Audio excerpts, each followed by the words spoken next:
না, লেবুর বাজার আগের চেয়ে একটু কম। এখন যত দিন যাবে ততই আস্তে আস্তে কমতে থাকবে। আগে ধরেন 150 টাকা আলি বেচছে, 100 টাকা বেচছে, 120 টাকা বেচছে হাইমাতি, এখন সেটা 100 টাকা হয়েছে।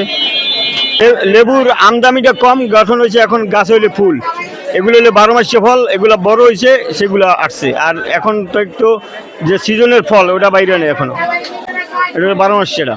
লেবু এইটা হচ্ছে মাটি হয়েছে আপনার 120 টাকা ছিল, এখন 100 টাকা হয়েছে।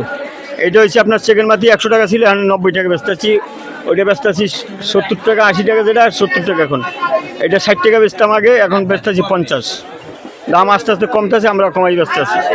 মানুষের চাহিদা মোটামুটি খারাপ না, ভালোই। প্রতিদিন মনে করেন এখন দিনে দিন আস্তে আস্তে সেল কমবো, কারণ এখন মানুষ সবার কাছেই তো লেবু চলে গেছে, এখন আস্তে আস্তে বাজারও কম, মোকামি দাম কমতে আছে। লেবুর বাজার কালকের চেয়ে একটু আজকে কমছে, আশা করি আগামী দিনে আরো কমবে। দাম বাড়া হঠাৎ ওই যে রোজা তো বর্তমানের জন্য তো জানেনই, রোজার জন্য একটু দাম বাড়তি, এর আগে কম ছিল, তো এখন আবার একটু কমতেছে আস্তে আস্তে, সামনের দিকে কমবে ইনশাল্লাহ। এটা আমরা তো বলতে পারি না, এটা উপর থেকে বলা যায়, যেহেতু এটা আপনারা বললে উপর থেকে যদি কমানো যায় হেলে কিছু করা যায়। যতটুকু আমরা কি বেশি দামে কিনি, এর জন্য আমরা একটু ব্যস্ত হয়, না হলে কম ছিল তো, আগে তো কমেই বেচছে এরকম।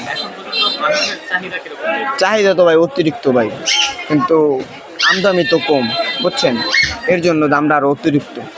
সামনে কমবে ইনশাল্লাহ, কমতেছে আস্তে আস্তে, সামনে কমবে।